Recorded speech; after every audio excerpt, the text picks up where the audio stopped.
Get that out of your mouth. Shalom, loved ones. All praise to our Father, our high power, YA'OH, through our high priest, high king, YASHAR. Let's get it.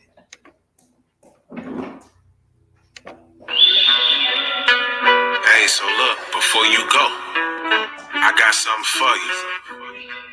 It's gonna get you through the tribulation. Got power inside you. All you need is your Bible. Take this Bible.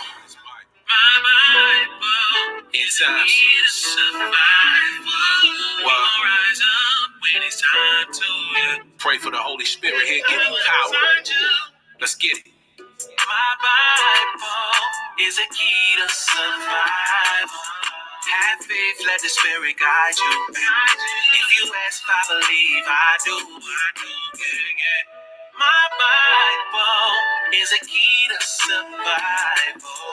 We gon' rise up when it's time to. Got power inside. All you need is your Bible. You can take everything I own, don't take my Bible from me. I'm gonna watch and pray, the Messiah's coming. If I come to you for counsel, don't put me on Front Street. I never been into exposing my peeps. Imagine if it was no division, all unity. If we got on one accord, imagine how strong we would be. I'm just a psalmist, I ain't never told no man to follow my lead. I tell him follow Messiah, I was blind too, now I see. Stay faithful, he's willing and able. With no shame, we preach Christ crucified in his resurrection, never stressing. I took L's, I view them L's as lessons. Cross my T's and dot my I's and double check them. Demons trying to steal my joy, but I won't let them. If I fall, I'ma confess it. Dust myself off and keep stepping. Ephesians 6 and 11. Shield of faith on me, I'm well protected. Yeah. My Bible is a key to survival. Have faith, let the Spirit guide you. If you ask, I believe I do. My Bible is a key to survival. We gon' rise up when it's time to. Got power inside you. All you need is your Bible. 1 Corinthians 8, verse 6. Praise Abba, Deuteronomy 10 and 22. They're my forefathers. Romans 11 and 1. He never forgot us. Revelation 2 and 9. I know we at the bottom. Poverty and tribulation, but it's gonna come a time. Recompense is gonna be given out and we gonna rise. Remember who you are. Let's do these commandments. Repent or you gonna perish. We almost out of time. I'm thankful he sent us a savior. With no shame, we preach Christ crucified in his resurrection, never stressing. I took L's, I view them L's as lessons. Cross my T's and dot my I's and double check them. Demons trying to steal my joy, but I won't let them. If I fall, I'ma confess it. Dust myself off and keep stepping. Psalms 91:11. I got angels with me, I'm well protected. Yeah. My Bible is a key to survival. Have faith, let the Spirit guide you. Hey. If you ask, I believe I do. Yeah.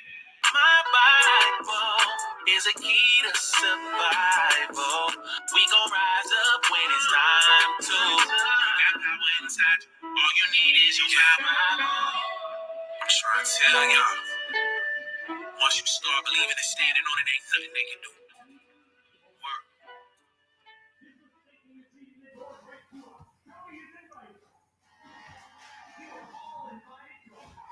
Scholar in the building. You know what I'm saying? As you see, sourced up, click. We sourced up and sourced out. Know what I'm talking about? Let's get it.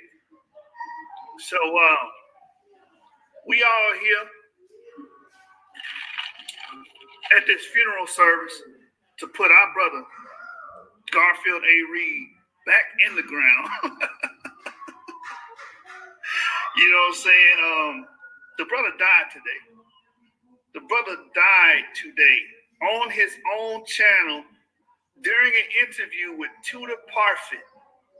And it just got bad for him because what we've been telling these charlatans is that you had Jews going into the slave trade that were victims of the slave trade. You had black Jews. And for years, D-Red is my witness, Yashar is my witness. These guys have vehemently denied that, fought against us tooth and nail against those two facts, man.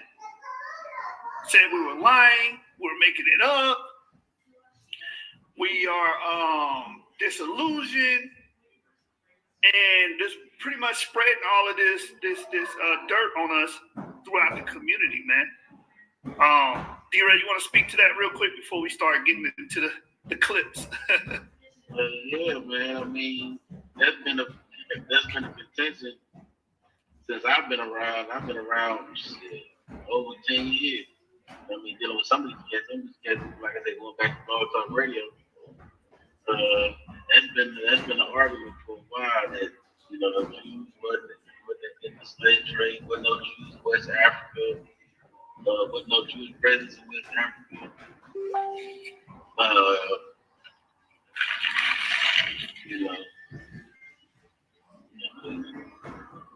So this is, it's funny to hear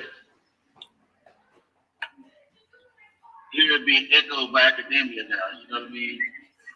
What we've been saying, and they use some of the same sources. We was using Mongo Park and all them. Same sources we was using. Like, it's not, but when we was pulling out some of them sources, we were saying, they were telling us that it was pseudo, and they would try to find little holes in it. You know what I mean? So it was cool. It was funny because it was like, we've been trying to tell you this, bro. Like, this is common knowledge. It's not, it's common knowledge in academia. It's not, what we saying is not fringe work. You know what I'm saying? What we saying is not a fringe concept. It's common knowledge. You know what I'm saying? That's all. Right. So, I mean, we've been hitting them with arguments that same thing to the PARFITT was saying today. Like you said, the Mungo Park, the different slaves that were given accounts, like Odin Dorp that he put in his new book, was given accounts of Black Jews practicing Sabbath observance, abstaining from eating pork, menstruation separation and things of that nature, and actually claiming to be actually bloodline Jews, not someone coming, some Hasidic Jew coming down with two curls hanging out the side of his damn head teaching them the halak. That's not what they're saying. And to see Garfield just be silent on the issue or try to talk around the issue is telling, because you're pseudo. Now, pseudo means not genuine, and these guys are disingenuous. You brought the man on your channel, and you even addressed the fact that he was basically saying the same exact thing we have been saying for years. And there's no secret. You can just look at my channel. We've been making these same claims about the Sephardic Jews being Black, being caught up in the slave trade. I've done whole presentations on it, and you guys sit there and lambasted the information, misrepresented the information, just to have TUDOR PARFITT come on your show and pretty much crush you on every point. On every point. And we got the timestamps, we got the clips, we're going to get right into it. TUDOR PARFITT stuck his scholastic foot all the way up Garfield's rectum today, man. And it showed that you're a charlatan, you have no information, and you suck. Emphasis on suck, right? So we're gonna get right to it. Oh man, this is before we do that, let me read fair use act so we don't get flagged. We have a right, we are well within our right to review and criticize and critique information, media, videos, or whatnot. Right? So let me get it on Google. Yahoo is tripping. So we don't want to hear no complaints about us sharing our views and information and reviewing on what went down today on Dagger Squad. All right. So as y'all can see on the screen, let me share my screen. Y'all can see shalom to the family that's in. Shalom, Yahukana. You got the link, brother. If you want to jump in and give your 2 cents, you can. Shalom to Plumantis. I see you, brother. You always on every video.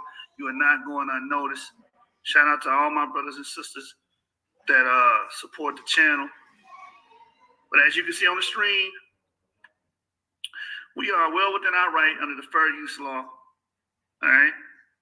It says, under the doctrine of fair use, the law allows the use of proportions of copyrighted work without permission from the owner. Fair use is a defense to copyright infringement. This means that an unauthorized use of copyrighted material is excusable if it falls under the principle of fair use.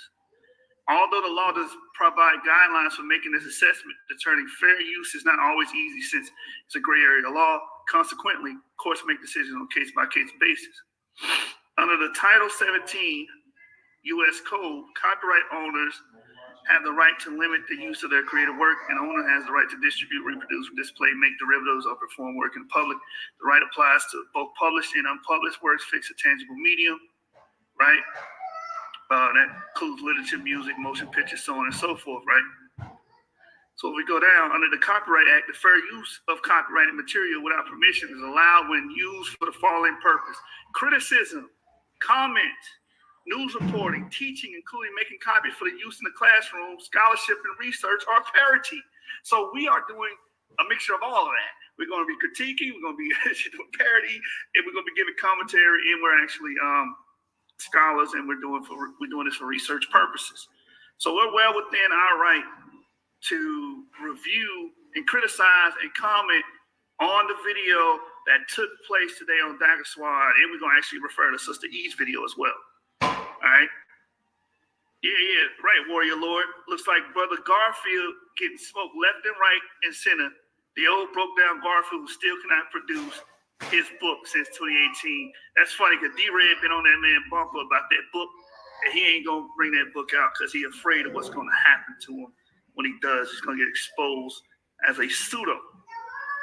All right, now, no further ado, let's get into the main course.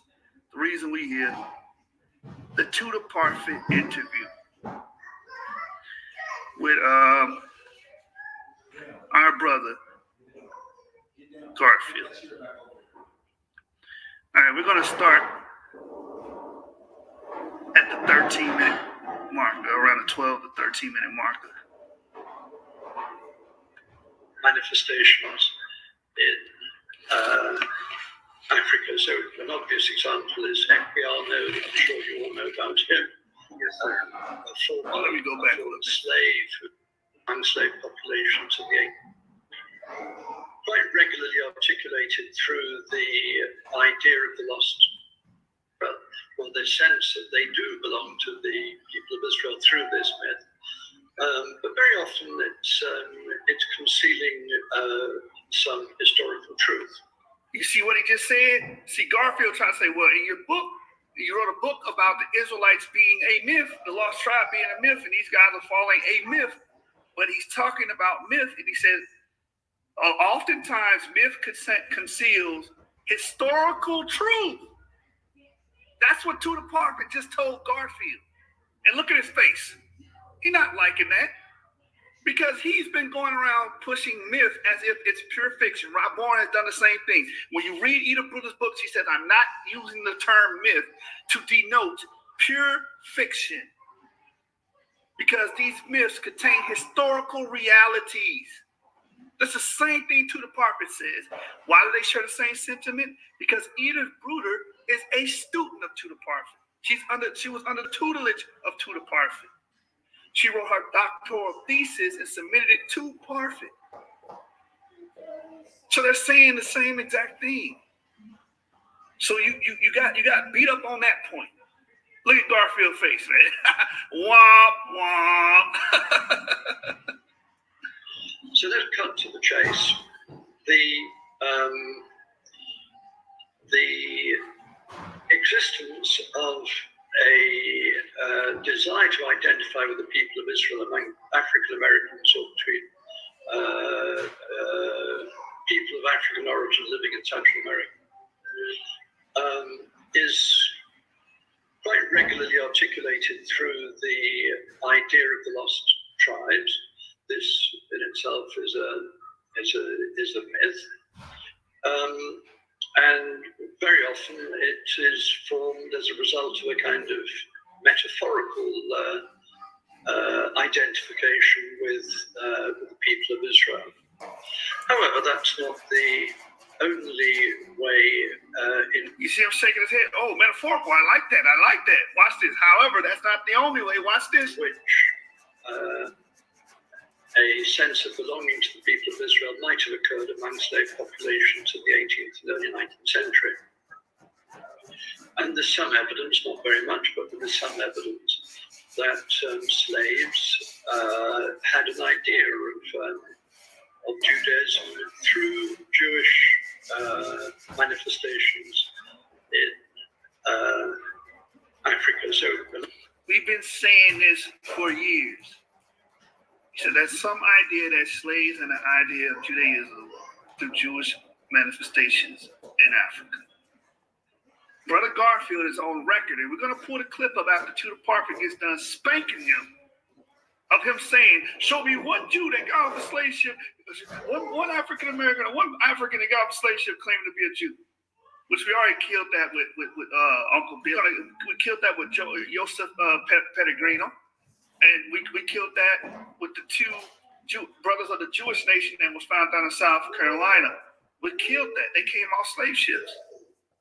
They was from Algeria. They got caught up in the slave trade, got sold over here as slaves. We killed that, and they understood they were Jews. Did you mention Equianus? Equiano, what they have to do with Equiano? He did not say he was a Jew. Oh. But I remember, did you get that clip? Please tell me you got that clip. Which clip? Where PARFITT mentioned Equiana as one of those individuals he used as a source. Yeah. That's on me. Okay. You don't Go ahead. there, brother. an obvious example is Equiano. I'm sure you all know about him. Yes, sir. A former slave who mentioned Judaic practices among the Igbo. This is right at the end of the 18th century. It's a very interesting text. And he was talking about Judaism in Nigeria long before anybody had really said very much about the Igbo. Long before anybody ever said anything about the Igbo, he noticed the Judaic practices and wrote it down in his book. There's nothing Garfield can do but sit there and have egg on his face, man. This is something we've been telling these Negroes for years. And Tudor PARFITT had to come up there, shine his boot, and stump you, man. Proverbially, of course. But you got stumped. Which was only to happen over the next few decades. Some of my recent work, if you read the Highland very attentively, you'll have to go to the footnotes. You will see there's a lot of evidence produced for black Jewish communities in different parts of West Africa. Lots of evidence produced for black Jewish presences across West Africa. Look at Garfield's face. Look at his face. Oh, you're not supposed to say that. We've been telling you Negroes this for years. For years. And you bucked against it. You know what I'm saying? You kicked against the pricks, as Paul was saying. And if no one don't know what a prick is what we use to tame wild cattle or wild livestock. And if they kicked against it, the knife or the blade on the end of it would drive deeper and deeper into their flesh. It got more and more painful the more they kicked against it. And Garfield is getting more and more painful for you to keep kicking against common sense and common history, bro. It's getting more and more painful watching you get embarrassed. It should be painful for you, man. But you love getting beat down, man. Which are not sort of based upon a particular reading of tribal history, let's put it like that. It's not based on tribal history. He's going to get into it. Why? But are based on fairly hard historical fact.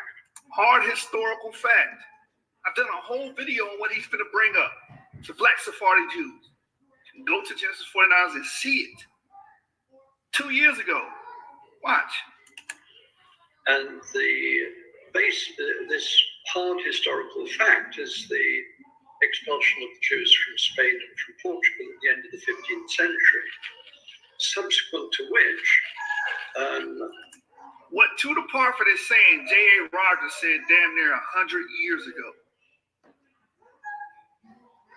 We've been saying this, that these Jews from Sephardim went and dispersed through Costa Guinea, Principe, Sao Tome, had these children and survived. Some of them got caught up as slaves, some of them were slave traders. We've been saying this. And they were black. You guys have bucked against this for years. And Tudor Parfit is cementing that and has cemented it in his books. So I know you didn't read the book that's on the screen. A lot of Jews settled, first of all, in northwest Africa, places like Senegal, in the islands, which I'm sure you know about, Saint Tome and Principe, Yes, sir. Principally. And then, less known, along the coast of Guinea, so that in the middle of the 16th century, 1560 to be precise, the Portuguese Archbishop of Goa in India proclaimed that Judaism was a kind of horrible illness which has killed millions of people throughout history, and the result of being Jewish was to be covered in shame, to fail in everything, even among the black Jews of Guinea. So, in other words, the existence of Jews in the western parts of Africa was absolutely accepted at the time. Did you hear that? Did you hear that? This is what y'all been fighting against for years. The existence of black Jews was absolutely accepted at the time of that writing. They understood that there were Jews in Western Africa on the coast of Guinea, man. We have done presentation upon presentation. We have dropped source after source.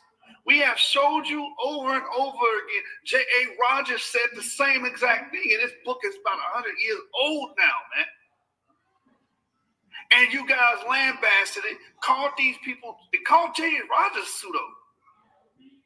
We can't trust these people. And we got to wait on the British Indiana Jones, a.k.a. Tudor Parfit, to vindicate these claims. Because you hate your history, you hate who you are. Y'all always try to throw that on us. Oh, y'all hate your... No, you hate your history because this is a part of your history. It's Black History Month, ain't it? Huh? Shouldn't you be educating the people on these black Jewish communities that proliferated West Africa, in Guinea, in Senegal, in Principe, in Sao Tome, right? The synagogue community, right? The Degregados, the black Sephardim that went into the Caribbean islands, which is funny. They mentioned in their book that a lot of these ideas of tying African Americans to Jews could have came from the children of these Sephardim, i.e. Marcus Garvey, i.e. J.A. Rogers, these people coming from the Caribbean and bringing forth these ideas. You wouldn't know that if you sat down and, like that man said, read his book tentatively, not skimming like you brothers do. And if y'all want to see this brother's book be highlighted and reviewed live, tune in to the source. We're almost finished with Edith Bruder's work, and we're working on Tudor Parfit's whole book. So at the end of this thing, y'all got to be able to just reference our channel, reference our playlist of us covering the book, The Black Jews in Africa and the Americas by Tudor Parfit in its entirety. So there's no question who's reading this stuff. By the likes of the Portuguese Archbishop of Goa. And then travelers, Mango Park is a good example, kept coming across Jews or evidence of Jewish settlements in West Africa. And we know from various sources that there were, black Jewish communities practicing mainstream Judaism from the end of the 15th century onwards through the next century and so on. And as far as the black Jews that I talk about in this book, because they are the starting point for a wider digression or wider consideration of more racial themes, or rather themes to do with the evolution of the race myth. It's got to do with Loango, and there we've got very, very hard, relatively recent evidence, because there was a scientific mission to West Africa taken by the Germans in 1870, 1871, and they left behind huge tomes in German which describe, among other things, this black Jewish community, which was still at that time practicing a form of Judaism. So Loango, where these people came from, was one of the main slave exporting kingdoms in West Africa, and therefore it is entirely likely that some slaves, anyway, I'm not saying it's all slaves, and I certainly don't subscribe to the idea that all African Americans are naturally Israelites and they have replaced the Jews in the Great Dispensation. I'm not saying that at all. I'm saying that some Jews, both in Central America and in the United States, had every reason to be influenced by the Judaism that we know to have existed in the 18th century when they crossed to the Americas, either from Loango or from points north, certainly Senegal, and further south, possibly Nigeria. We don't know very much about the practice of Judaism in Nigeria at that time, but let's assume that Ekbiana was not lying. Mm-hmm. So he just said that some slaves, and then referred to them as Jews, would have been influenced by this Judaism that was inundating West Africa at the time. You Negroes are on record denying that. You have a problem with that. And we're going to give you the video proof right here. You know how we get it. TUDOR PARFITT basically told you that some slaves could have been influenced by the Judaism that was in West Africa. And watch this. Watch what this charlatan said about 4 years ago. And we got on him about this and pretty much chopped him up. I did a video that did 20,000 views on my channel and probably did 60,000 views on Maccabees TV in response to him saying this. You're going to see it right here. Here it is. Y'all can see the video. This is Hell Up in Harlem with Dr. Reggie, Captain Zariah, Gorilla Hebrew, and Garfield by Baba TV. If y'all remember Baba TV back in that time, you know what I'm saying? That you've been here for a while. So watch what Garfield says. And remember what TUDOR PARFITT said about some of these slaves, and then referring to them as Jews. Watch this. In the Western Hemisphere. I'm not talking from parts of Africa to Freetown. He's not the first cat that wanted to debate me or have dialogue that I stepped away from. He's a nobody. Chill out. Hey, peace and blessings to everybody here. Well, you know what's going on. I said last week right here that anybody that can provide evidence that anybody who came on a ship to America was a Hebrew Israelite. That's what I said. I'm going to ask Gorilla Hebrew right now. Can you? Did you hear what he said? Show me that anybody came off a ship here to America that was a Hebrew Israelite. All the Americans are Western Hemisphere, right? Niggas was saying this all like for a minute. This is what they was running to as if it was like a golden grail of their BS. And we just heard TUDOR PARFITT say so eloquently, we go back to it, that some slaves could have in fact been those Jews, man. We get back to a 17-minute marker. entirely likely that some slaves, anyway, I'm not saying it's all slaves, and I certainly don't subscribe to the idea that all African Americans are naturally Israelites and they have replaced the Jews in the Great Dispensation. I'm not saying that at all. I'm saying that some Jews, both in Central America and in the United States, had every reason to be influenced by the Judaism that we know to have existed in the 18th century when they crossed to the Americas, either from Loango or from points north, certainly Senegal, and further south, possibly Nigeria. We don't know very much about the practice. He said the same thing on Sister E channel as well. So Garfield, this is why you always have egg on your face. You suck. You're not a scholar. You're charlatan.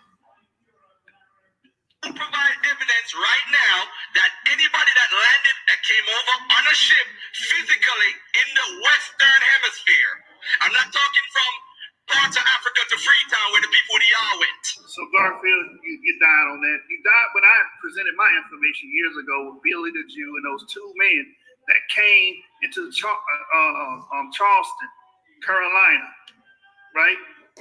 And they were identified as being of the Jewish nation. You died then. You died then. But this is even more concretization of your burial, man. And it's embarrassing at this point. Now, I want you guys to see this as well. Right, there's even. But yeah, Yashar busted him on that too, with Billy the Jew. Exactly. Billy the Jew was a Hebrew by his own admission, by his own mouth. He said he was a Jew. He said he came from a tribe of Jews. Yeah, well, he lied. Bruh, how do you know that? You went to a time machine? No. How You Be Praised says, I can believe Garfield and the Dagger Squad is going around telling people J.A. Rogers is pseudo. J.A. Rogers was doing this 100 years ago. What TUDOR PARFITT is doing now, traveling and collecting information. Exactly. And you disrespected this man. That's from the Caribbean as well. You disrespected him because you have an agenda. Truth is our agenda. You understand? Exactly. Garfield got bodied. TUDOR PARFITT bodied Garfield. And TUDOR PARFITT went on Sister E's channel Sunday and pretty much reverberated, well, not reverberating, he will be reverberating this today, but was saying the same exact things on Sister E's channel. So, yeah, Garfield, you done for. Warrior Lord says, TUDOR PARFITT lived amongst African Jews and was able to give first-hand accounts, primary sources, debunking Garfield's pseudo-intellect. Exactly. Everyone should have J.A. Rogers' book, man. It's a staple in the community. Because of many things that is in J.A. Rogers' book, we've been reverberating in the community for years. It's you guys that have a problem with people that are of African descent disseminate information, not us. Y'all hate people that say anything about Jews being black. Y'all hate that. You hate the notion, you hate that. And it's on video, it's recorded, so nobody's lying on you. You're recorded saying these erroneous things, and you're caught, and TUDOR PARFITT put his foot up your ass. All right, so let's go to Sister E's channel now and watch him say the same thing about the slavery. I believe it's the 37-minute marker, or it could be the 1 hour and 17-minute marker. Let me see.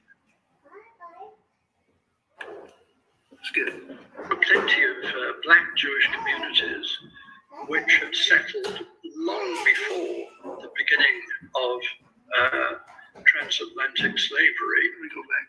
With examples of Jewish settlement. If you're looking for black Jews in Africa, there are quite a number of different routes. If you talk to our friends in Nigeria, they will find distant connections going back a very, very long period. That's one possibility. There's not very much historical basis for it, but it doesn't matter.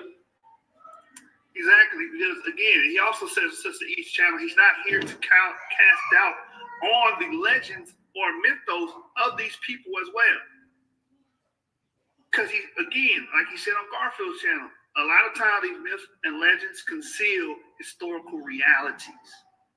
But if you don't read the man's book, and you don't read either Brutus' book, you're gonna say these erroneous things. You think myth means pure fiction when they say it?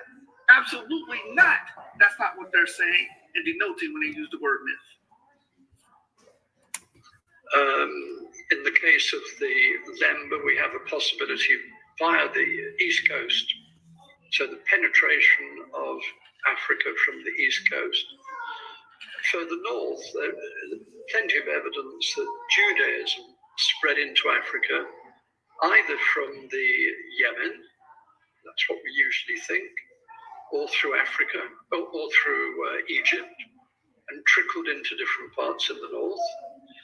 And also, we've got plenty of examples of Jewish settlement in the early 1500s in the northwest, in places like Senegal and Saint Tomé, an island off the west coast of Africa, not very far off the west coast of Africa, and now Luango. So the big question for the African community, African Americans, and there's been a lot of discussion over it, is, there are plenty of people who think, well, Judaism came with us to the United States or to the Americas from Africa, and this is something that's widely rejected as being impossible. But I think my research indicates that nothing is impossible. And given that there were plenty of black Jewish communities which had settled long before the beginning of transatlantic slavery, it's entirely possible that... What? What the hell just happened? This is crazy, bro. This is absolutely insane. There were Jews who were enslaved in the West Coast and, of course, in the East Coast. Not that many slaves came from the East Coast. Comparatively, most of the slaves came from the... So he said it is possible that these Jews or these black Jews were enslaved, caught up in the slave trade. We've been saying this for years. You guys talk and speak about it like, oh, that's impossible. Show me one that came on the slave ship. Show me one of, because you're cynics. You're not scholars, you're cynics. You all exhibit the behavior of cynics. TUDOR PARFITT said, through my research, I'm showing you that this is not impossible. So why do you teach it as if it is impossible? As if you read his book, as you claim. You Negroes didn't read. You Negroes don't read. You don't assess the information. You get on here and you make erroneous claims, and then we come and kill you. We come and kill you because it's easy at that point. Make these erroneous claims that these authors are not making. Now, if I go to his book to show that he's open, and he's been open to the idea of the historicity of the Jews being legitimate in Western Africa and having a presence in Western Africa. But if you don't read his damn book, Garfield, you would say some of the most, what's the word I'm looking for? Erroneous things that you can come up with. Now I'm just going to share my entire screen on this one. Look.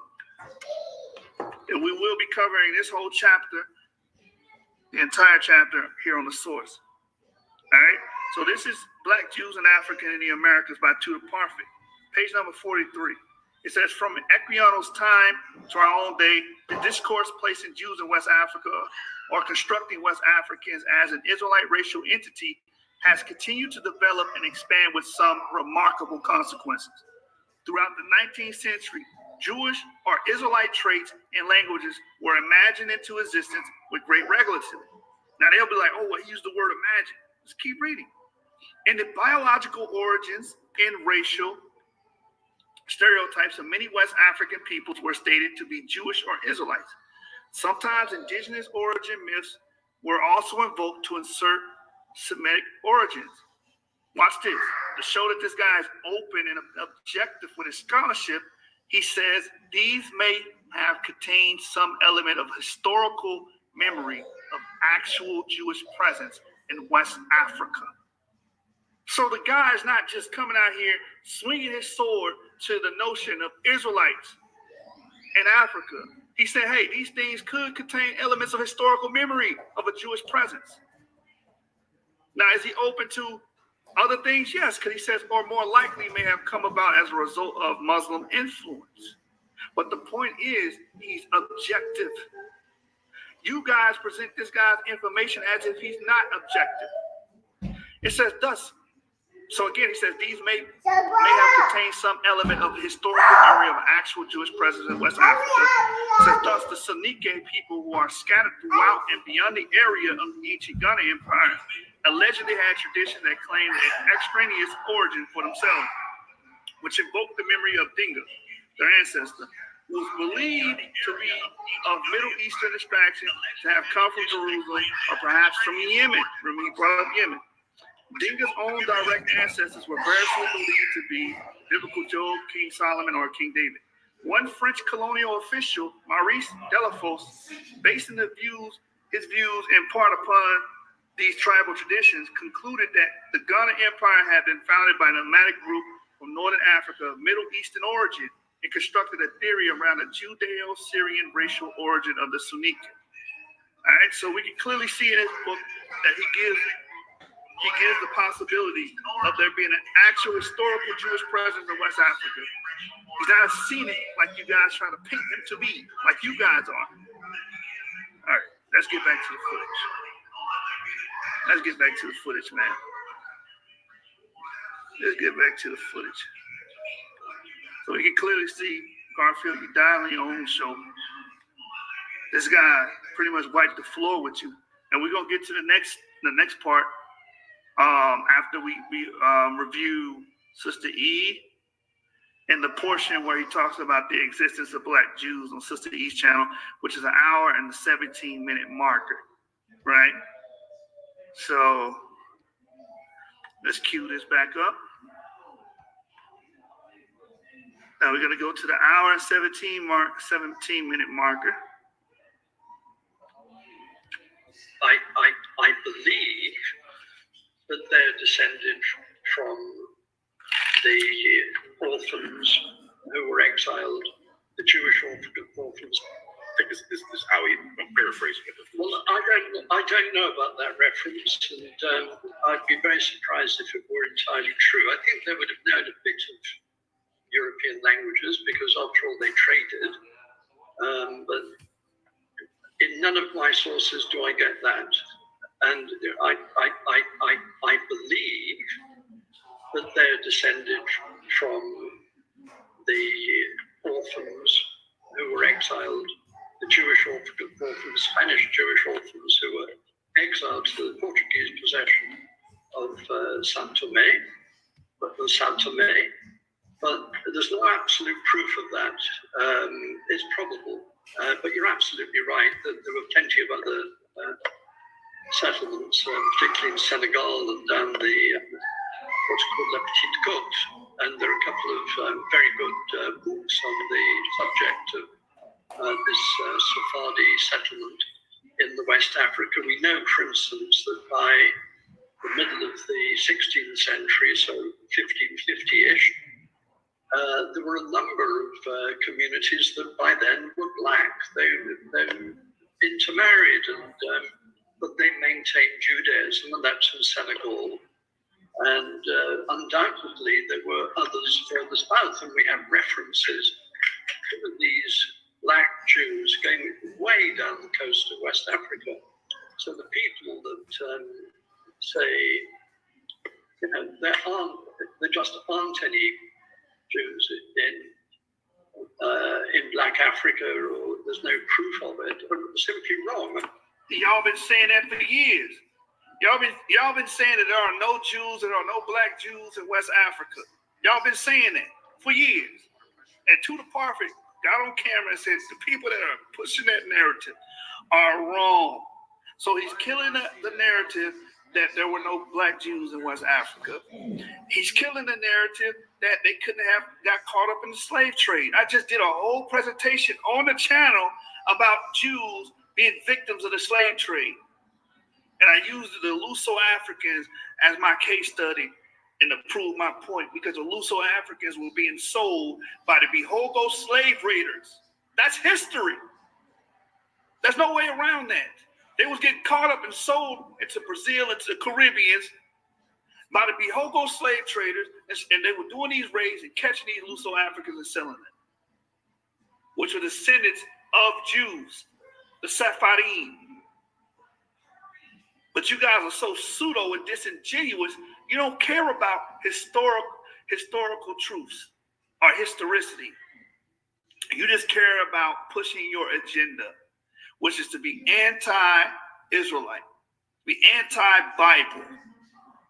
And that's why our brother Reggie has a message for Garfield, aka the toilet scholar, man. You will forever be known as the toilet scholar. You're a damn blooper, you're a damn joke. So he's in the toilet with Rob Boyd. Right, man. You forever belong in the toilet, man. The proverbial toilet. We flushing you down, man. Period. In Leonard Jeffries' class, Professor Everett Scobie class, John Henry Clark, he won't even talk to you. Dr. Ben would call you a damn idiot. Yeah, Garfield. Well said, Dr. Reggie. Garfield, and the funny thing about these clips, Reggie was actually speaking to Garfield, because Garfield got on candid camera and basically tried to deny to the PARFITT and speak, not to the PARFITT, deny Equiano and speak down on Equiano, all because he has a reference in his book about Igbo practices resembling Jewish practices. And the whole book not even about that, but you're going to disregard this man's credibility and disregard him just because he has one reference about us being Jews or being similar to Jews. This guy's mad, man. Right. So, Nehemiah said, can you share the presentation? If you go to my channel right now, because if you're watching live on Genesis 49ers or the Source Debate League, if you scroll down in the videos, you will see where it says, are the Hebrews victims of the slave trade? And I did that presentation a couple months ago, maybe 2 or 3 months ago. You can check that out. And I covered that in a stick. Exactly, Anonymous Hebrew. This is how you objectively go through information. Exactly. They're not even objectively going through the information. They're just saying, well, this guy disagrees with you. This is what you start doing to these pseudos. Explain and explicate. Demonstrate how he disagrees with it. Don't just say it. Y'all just say stuff, parakeet stuff, and go around the community pushing this narrative and this lie. But you can't demonstrate it. You know why you can't demonstrate it? Because you ain't read the book. People can see I own the book. We're covering the book here on the Source, and it will be covered in its entirety within a week or two. And you guys are going to be able to see who's actually reading the book. All right. So we just watched To the PARFITT basically say anybody that's saying there was no black Jews in Africa are wrong. Now let's go back to Garfield's clip and watch To the PARFITT split Garfield's wig open with the fact that the limba have that drum artifact that's akin to the Ark of the Covenant. All right, let's get it. I believe they started discussing that around the 36-minute marker. Buddha stepped in the room. D-Red, did you want to add to that, brother? I just wanted to say, man, it's pretty much over, man. Like, I think it's actually, I feel it's actually funny. You know what I'm saying? That, you know what I mean? It shows that people, if they read To the PARFITT, either Buddha's work, it's clear that you didn't either didn't understand it or you didn't completely read it, because everything that he's pretty much saying in these interviews, he pretty much said them in the book. Right. So it's like it's not news to me, but I'm not understanding. Like, okay, put it this way: if I were the position, right? You know what I'm saying? So this is why I'm not really fully understanding. If I hold a position, right, and I want to hold my position, and I have my position debunked, I'm not gonna bring somebody on my show that don't agree with my position. That's gonna go against my. You know what I'm saying? So that's why I say either they didn't read it, didn't fully understand what he meant by certain things that he was saying.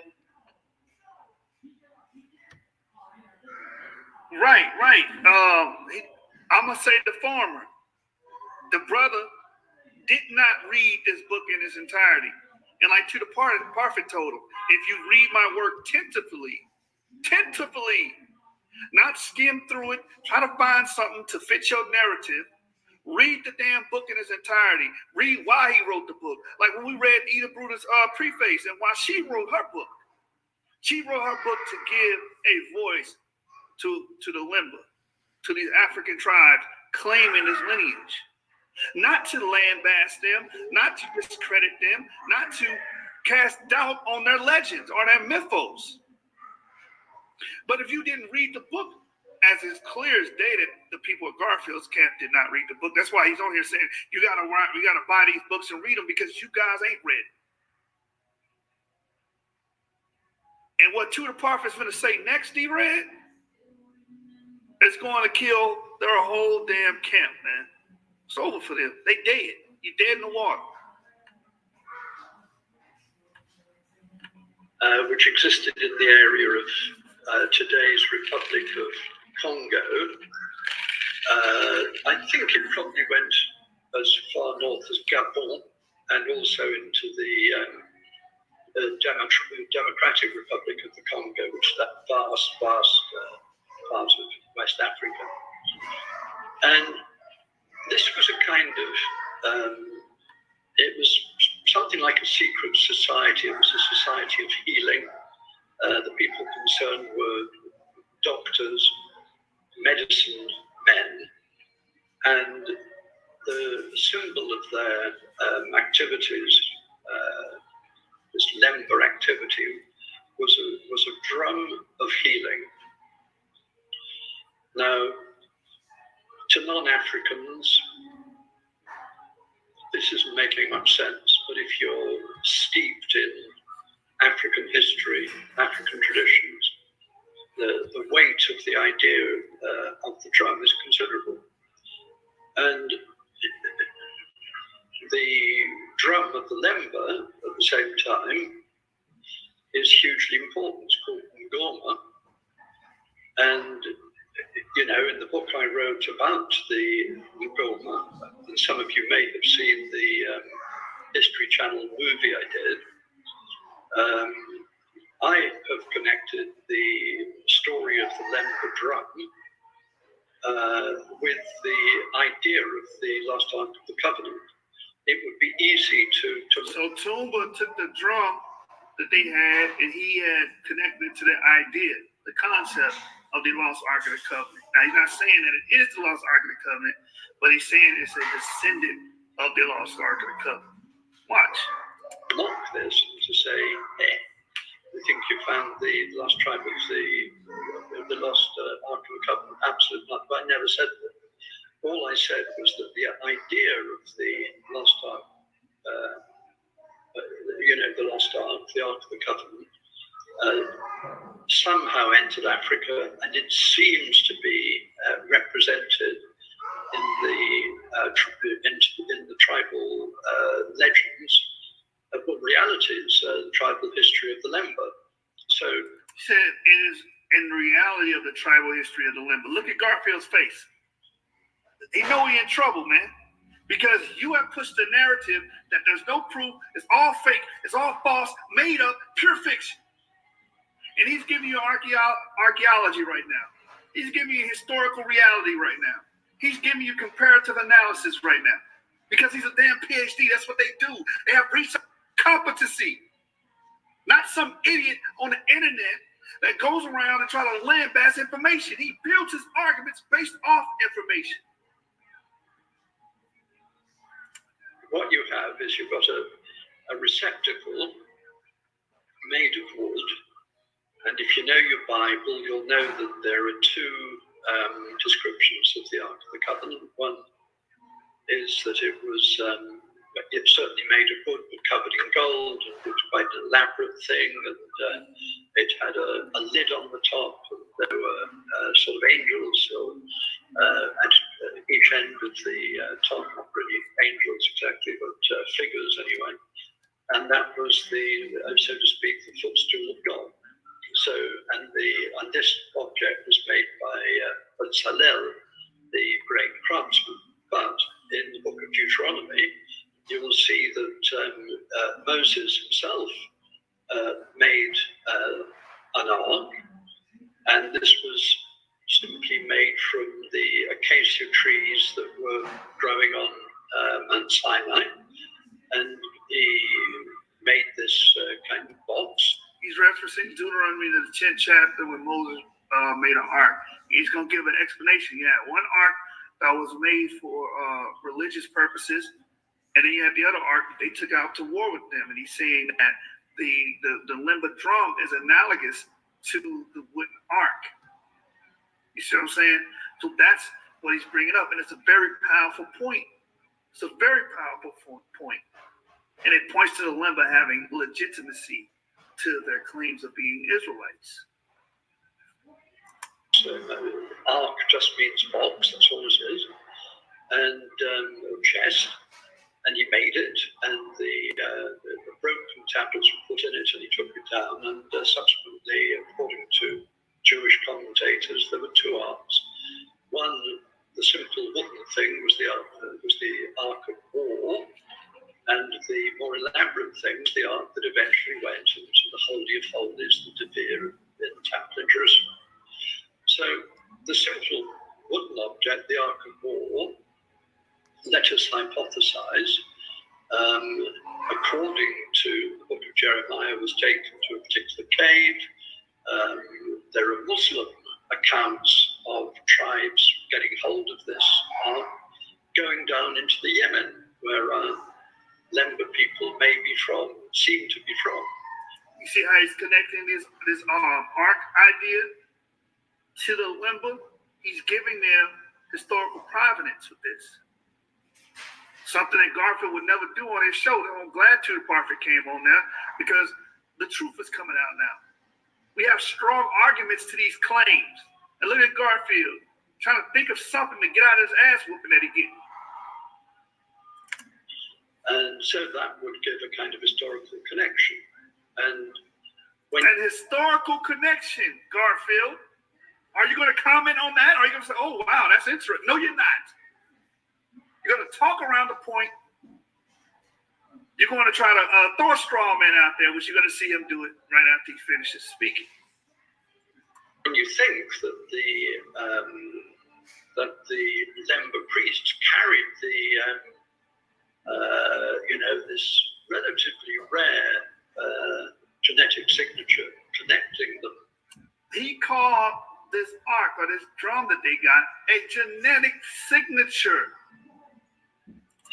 Perhaps with the priests of the Holy Temple in Jerusalem carrying something which looks very much like the Ark of the Covenant. Oh, my bad. He's talking about Jake. My bad. He's talking about that Kohen model haplogroup.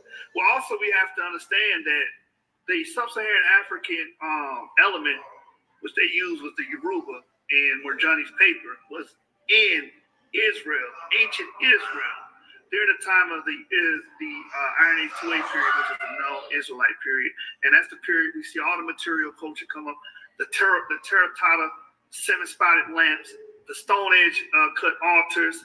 You understand? We see the kings, we see the armory, we see Ahab, we see the theophoric names with Yah in it. during this time period. Sub-Saharan Africans were there, so people harp on the Cohen gene, which is the popular haplotype that's being used, but we do have the Sub-Saharan African haplogroups there as well, which many people don't understand. Limba is a Bantu group. Majority of the Limba are Bantu. The majority of these groups are EM180, E3V8, I think, and then EM2. Which is to say, it's carried on poles. There are rings on each corner of this object, which I found back in 2006 or 7, and which has got sacred objects inside it, which is carried into war, which can... And while he's saying all these things and giving these the evidence for the historical connection, Garfield was holding his face down in shame right now. Like, what's the matter with you, Garfield? Because are you upset? Are you sad because he's giving credence to the claims that we have been making and reverberating in the community for years? You look upset. You look sad. You look like your stomach's about to turn. Kill the people with its flames. And you can go on and on and on. The parallels between the two objects are absolutely overpowering. I'm not in any way saying that... the object I found was the original Ark of the Covenant, but I would say that it was the great-great-great-great-grandson. He says that this drum that the Limba were carrying around, having all these parallels, is a historical connection. It's the great-great-great-grandson of the actual Ark of the Covenant. And look at Garfield's face. He's thinking of something to say. And all he's going to say is, oh, well, he's not, before anybody wrote that, he's not saying it's the Ark of the Covenant. Duh! He just said that. But you're not going to sit there and acknowledge that the man made a powerful point with that being a historical connection, because you're a charlatan. You're a charlatan, and you want to push a narrative. So, yeah. Shout out to Mikael. He about to throw up, man. He's about to throw up on camera. He's sick to his stomach, man. Here in TUDOR PARFITT pretty much laid a smackdown on him. So we see.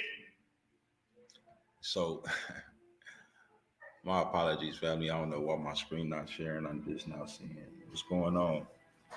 I wanted to pause this though for a minute, and I normally don't do this, but because of me exposing him now. Hey, so look, before you go. Because I'm exposing him now, he's in his feelings, and he's saying that the Black Hebrew Israelites exposed liars and deceivers.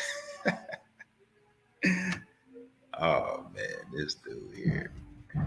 I tell you, when people try to cover up their wickedness, they discord, this is the type of foolishness they do. So we're gonna listen in to the clown and listen to him cry. All right, we're gonna listen to him cry for a little bit. Live. Constructs such as moderate Hebrew Israelites into his email. Why did this person deceptively inject the anti-Semitism tone to his thread? It is a dead giveaway and has the urban apologetic community fingerprints all over it. What's interesting, after having listened to We Woke Now's baseless assertions, allow me to introduce factual evidence that reflects reality. On your screen is the correspondence that took place between Abu and David Bounis on December the 13th of last year, and it reads, "Dear Abdel Masih, thanks for replying. Yes, your suggestion about seeing the sin and Lamed and the rest unclear sounds right. Notice that David Bounis does not endorse the position that We Woke Now and Boom Church initially tried to put forth in the video from November of last year. And notice too the cordial tone of the message, showing that David Bounis was not bullied and that he still engaged Abu very charitably.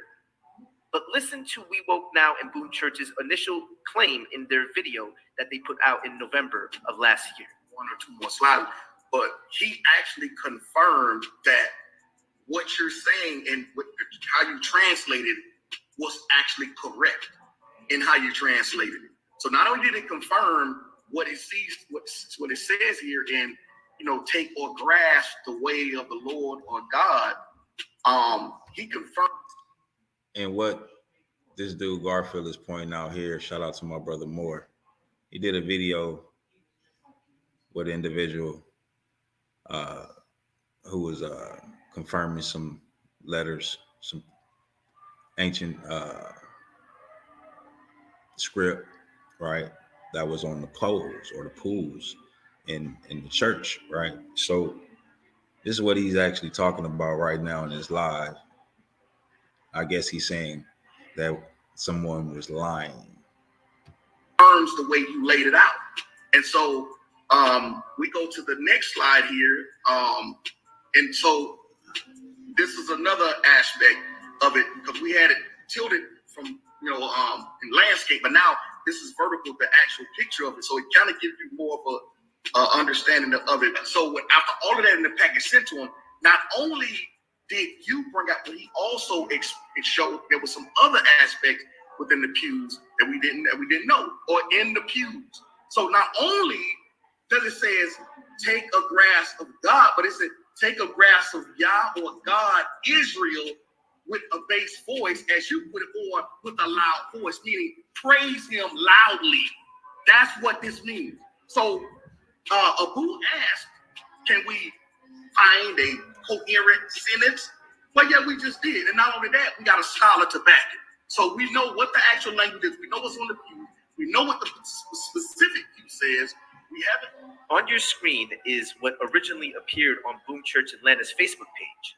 And it says, with the official stamp of scholar and PhD with the H capitalized, Professor David Boonis. But as you all well know, David Boonis never actually endorsed their position, and it shows the deceptive nature of Boom Church Atlanta. On your screen was David Boonis' correspondence with various people on the 27th of November of last year, and it reads, hello, thanks for your questions. No, I didn't say the script was solitreo, but I did say that it looked to me like the inscription could say Israel in regular Hebrew square script. Of course, I may be wrong. Best wishes, David. Notice that Boonis never... Is this what he's saying, that the brother was lying for? Like, but I did say that it looked to me like the inscription could say Israel in regular Hebrew square script.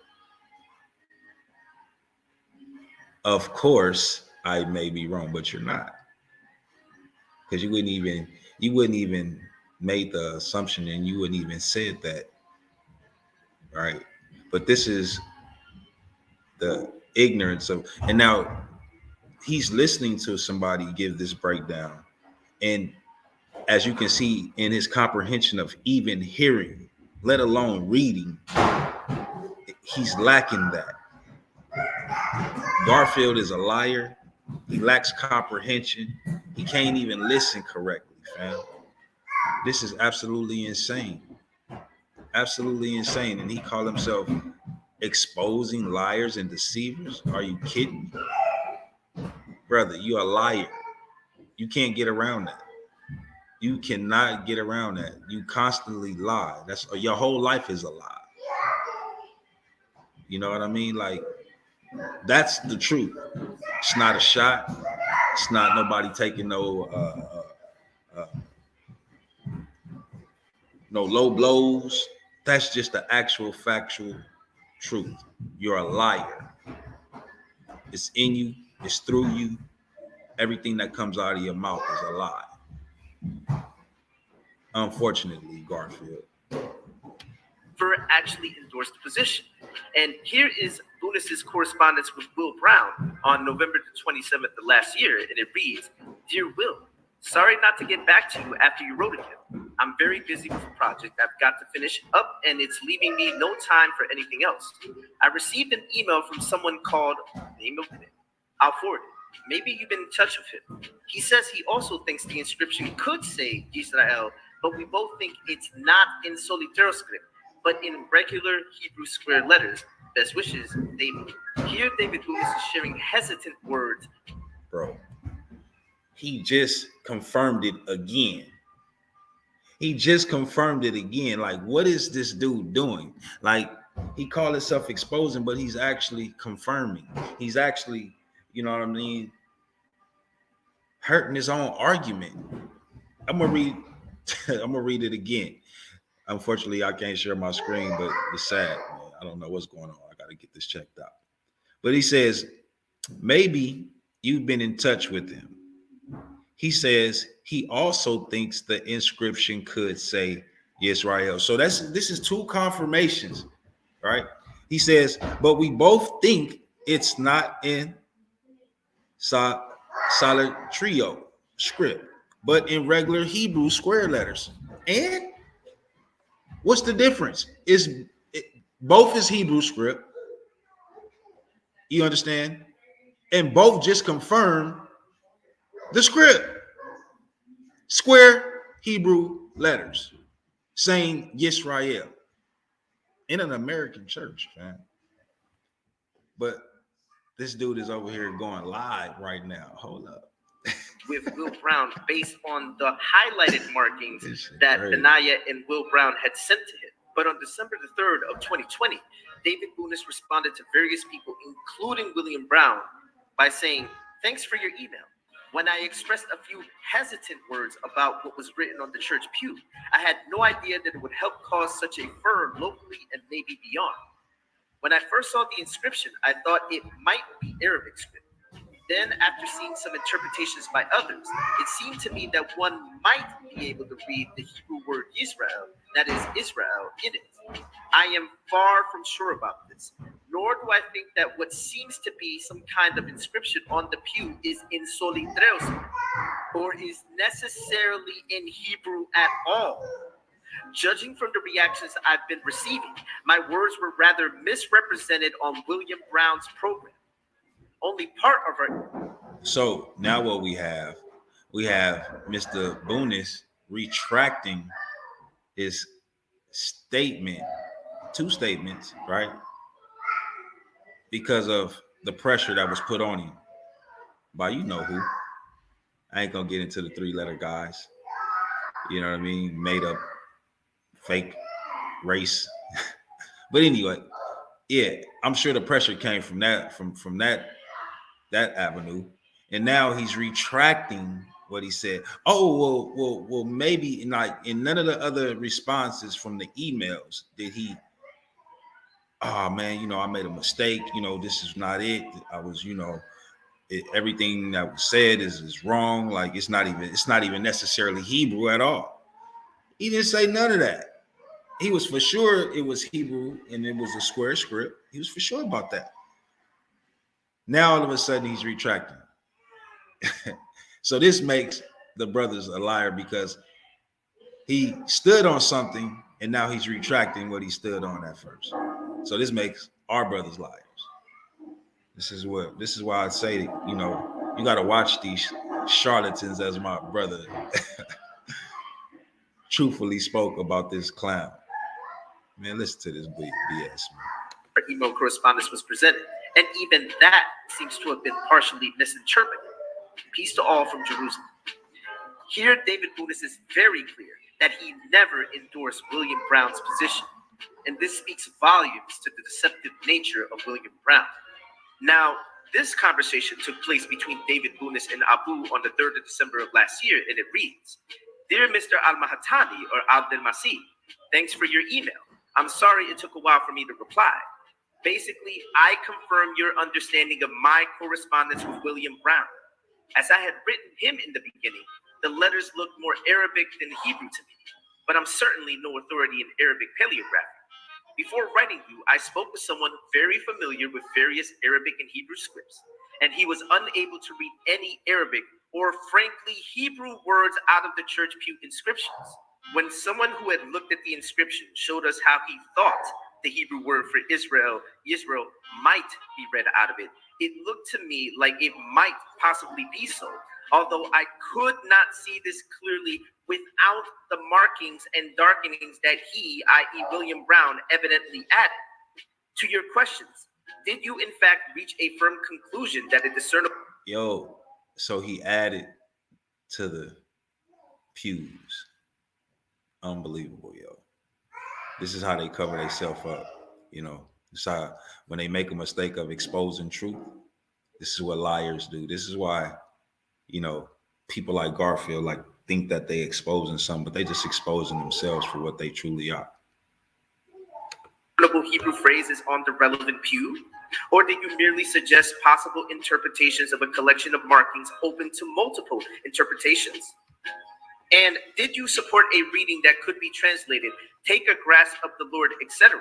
If so, can you share what the precise Hebrew phrase was which was translated that way? My reply is no, I definitely did not reach a firm conclusion to the effect. And yes, I think that at most, the markings are open to multiple interpretations. I certainly cannot make any connection between the English phrase you. Well, let's just be clear. How can it be a phrase that has multiple interpretations when they only gave one interpretation? They never gave another word. They never gave another name. But this is what you call exposing liars?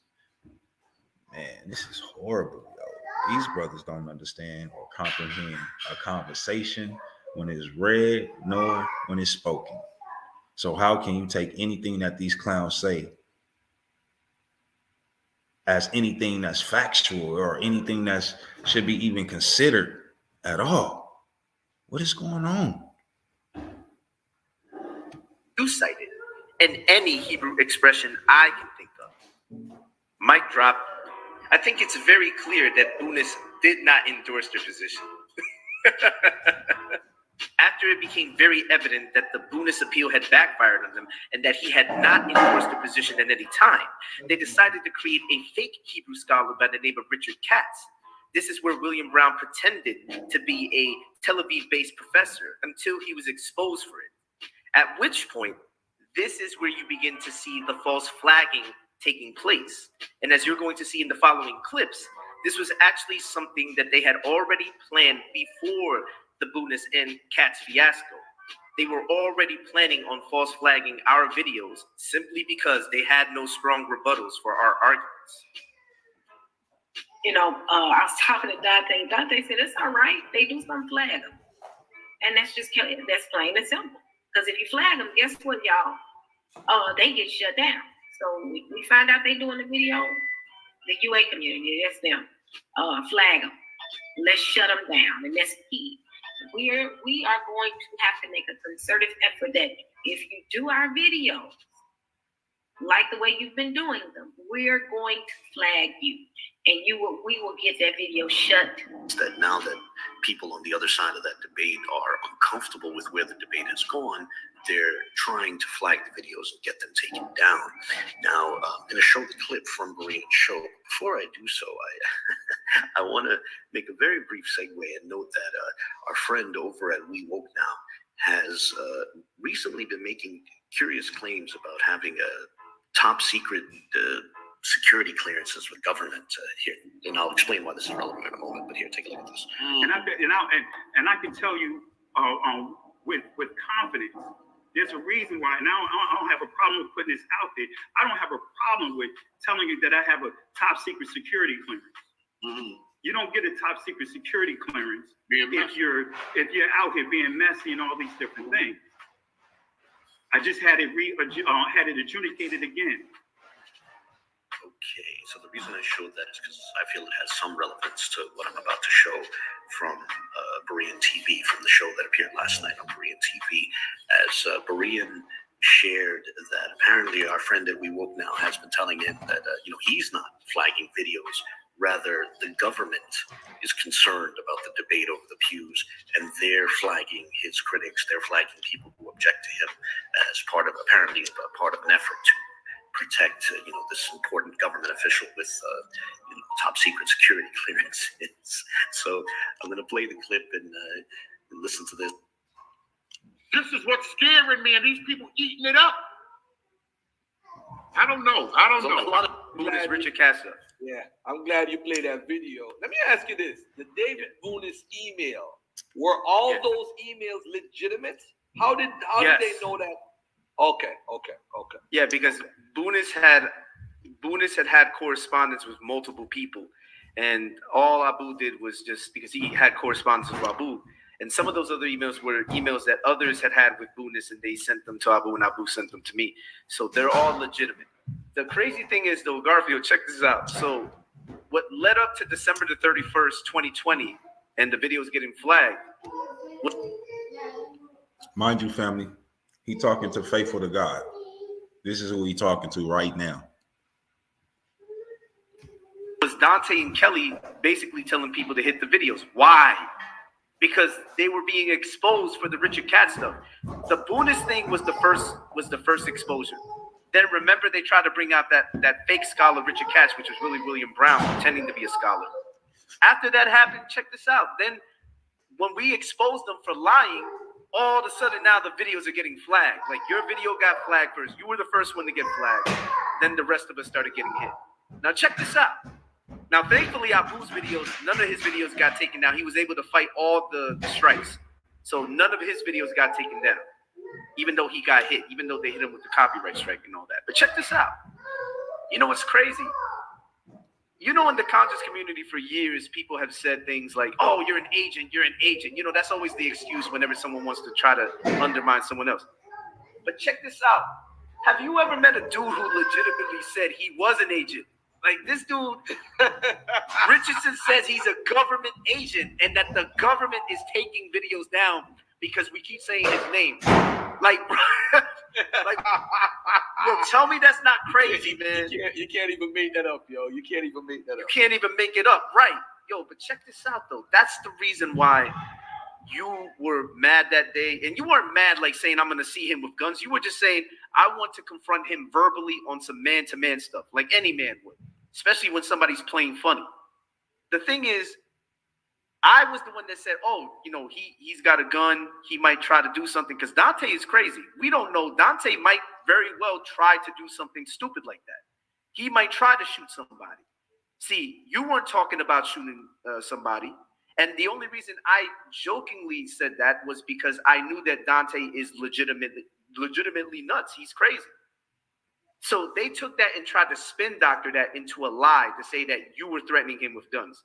And all because they've been exposed on Richard Katz, David Bunis. They've been exposed on misusing old sources. We already exposed them on the Mandingos, the Portingales, the Lanzados. Bro, what have we not exposed these people? Hold on. Let me say this to the audience because they might not have realized what you just showed. All right, we're debating and arguing about the pews. There's some pews in Georgia Church, the First African Baptist Church. Those pews, people say it's West African Arabic. They've been saying, some people say that's some Islamic Arabic in it or whatever, right? So they wanted to be Hebrew so bad, they made up a professor named Richard Katz. Say he's from a Hebrew university. Come to find out, the dude had the same IP address as one of the Christian brothers from the Boone Church. What's his name? Brown from the Boone Church. So when they got caught, William Brown, the same phone, the same everything, the same writing style, everything. He spelled his PhD wrong, everything. So if y'all blind and don't know what we're talking about, that's what we're talking about. William Brown, the dude. If I could momentarily, he claims to be a Hebrew professor and he doesn't know about the Hebrew construct state for the word B'nai. He tried this in the correspondence. We caught him where he lied, where he says that B'nai means son rather than sons of Yisrael, because it's in the construct state. It's in the plural, but in the construct state in Hebrew. See, that's something that you would expect a professor of Hebrew to actually know. But we know Will Brown and Kelly Richardson don't actually know Hebrew. So he exposed himself even there. How the heck are you a Hebrew professor and you don't know about the construct state in Hebrew? Like, that's just bugged. Like, on top of that, so many other things we had already exposed in other videos showing that it was clearly William Brown. So what did they do? They tried to flag down our videos to try to get rid of the evidence so that we wouldn't expose them. Yep. I remember I was in Jamaica when you told me about it, and it was so sad to see somebody go this far to try to prove something about, you know what I'm saying? And ladies and gentlemen, let me tell you something real carefully here. When I was in Jamaica, I made a video, and family, how do you fake a professor to win basically a YouTube conversation? How do you do that? And then Kelly Richardson doesn't want to come out and say, hey, my family is wrong. And these people are claiming they're Christians and they follow the law, but Garfield is the problem. So let's get Garfield out the way because Garfield is exposing us on Barreen's channel. Because right now, family, every time Barreen invite me on, it's like they get hurt. It's like their pockets get less money. So they like, let's get Garfield out the way. Oh, he's a scammer. He's this. He's threatening people with guns. He's doing all of that stuff to get me out the way because they can't battle what I'm saying. They can't. But ladies and gentlemen, they made up a skull and they still have not come out and admitted yet. This guy Brown, this Boom Church guy. They haven't admitted it. And here's the thing, since we're also talking about Sister E. Check this out. So in April of last year, 2021, many months later, do you know that Sister E tried to claim with Benaiah Israel? They did a show together. We did a show on my channel exposing them. The the Richard Katz deception, where we talked about the Richard Katz deception revisited. If you go to my YouTube channel, it's the one that has like a leopard and it has a little like talk box that says stop lying in the thumbnail. You'll see it. It has red lettering in black and white. That video, Abu and I, we reviewed the show. Sister E tried to claim that the cats from Georgia cats, remember him, the guy that doesn't even know Hebrew, that he's a professor of Gothic, that was the Richard Katz of Tel Aviv.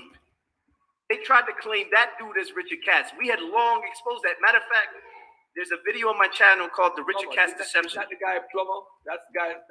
The plumber, right. We had debunked that already in December it was December of last year. Now check this out.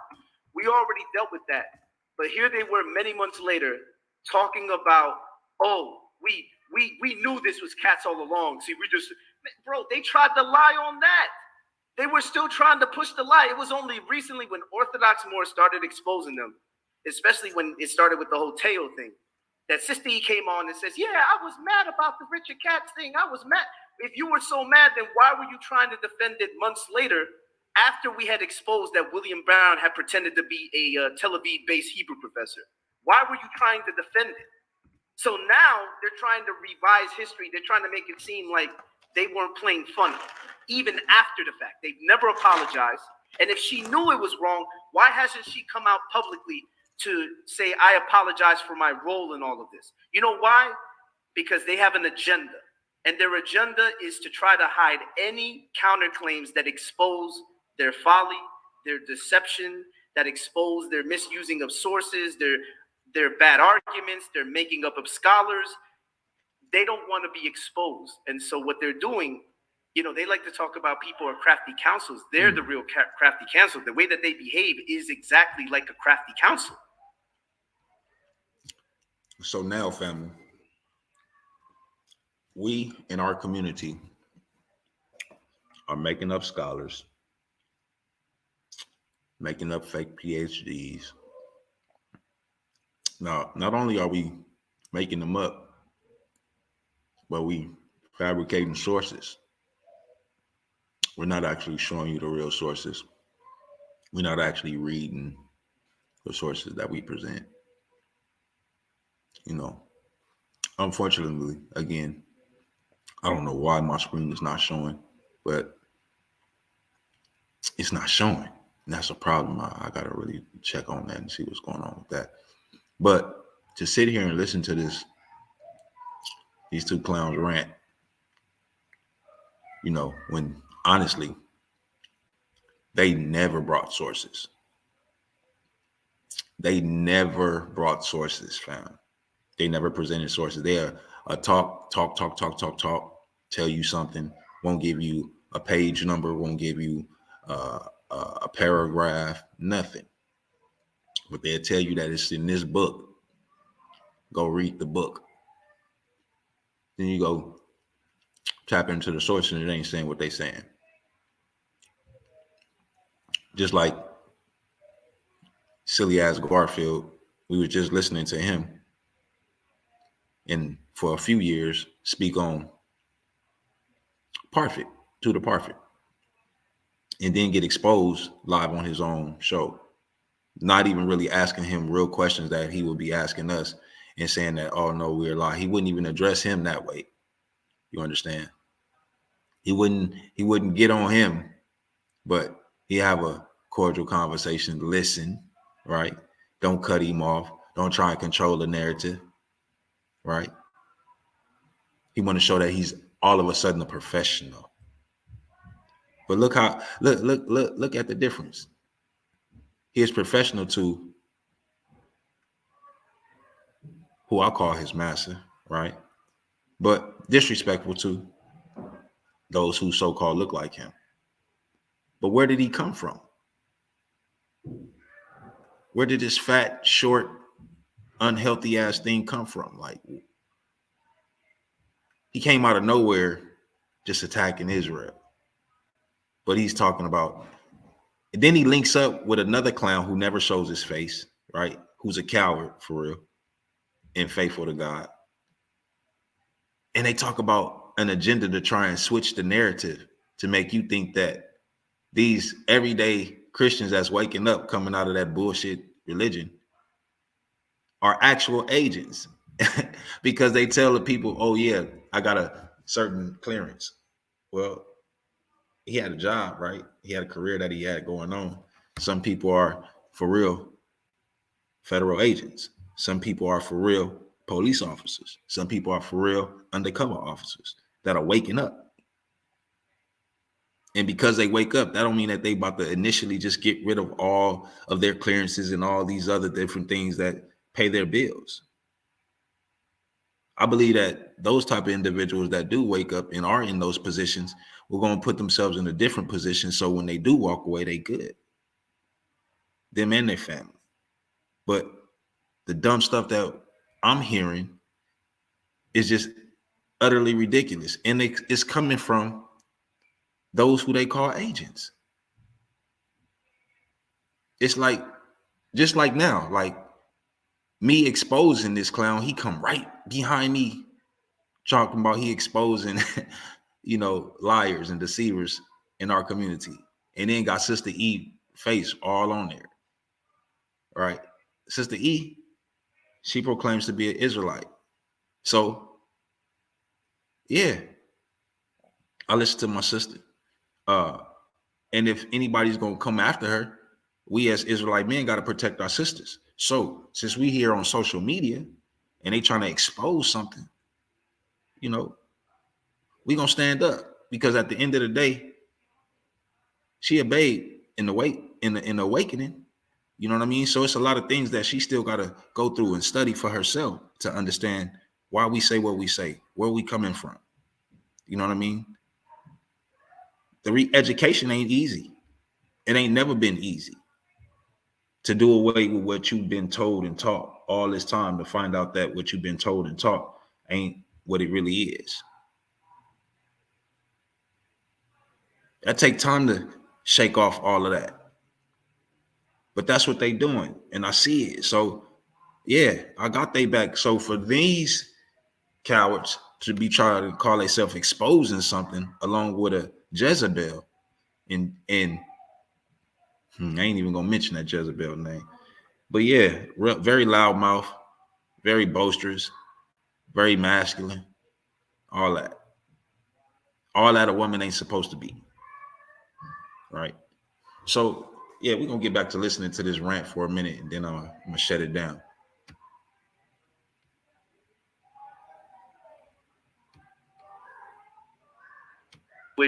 So they were upset about that. They accused Abu of full controversy between Sister E and myself, because I had a live stream going on at the same time that's still on my channel. That cannot be undermined in any way. Now the crazy thing is, they tried to bring that up when the whole cats thing happened to throw out a red herring so that nobody would focus on the cats thing and somehow focus on that. Now, thankfully, people just ignored Sister E, but she's kept pushing that whole thing. I called her out on it recently in 2021 when I was on Berean. Remember when we had the peace treaty with Dante, the so-called peace treaty? Remember that day I was trying to call her on that she was lying, and she didn't want to talk about it. And Berean at that time was still cool with them, so he was trying to shield her. No disrespect to Berean, but I know Berean was trying to look out for Sister E, which I don't knock him because that's his friend. But there's no apology for that. There's no apology for cats. There's no apology for the misrepresentation on Sister E's end from 2019. This is a woman who continuously shows herself to be disingenuous, to misrepresent the other side, misrepresent information, try to revise the narrative to try to make it seem like we're the bad guy. Well, fam, I got to get to my twins, man. They terrorizing that doc in here. So I'm going to say shalom so I can get to my little boys and get them some attention.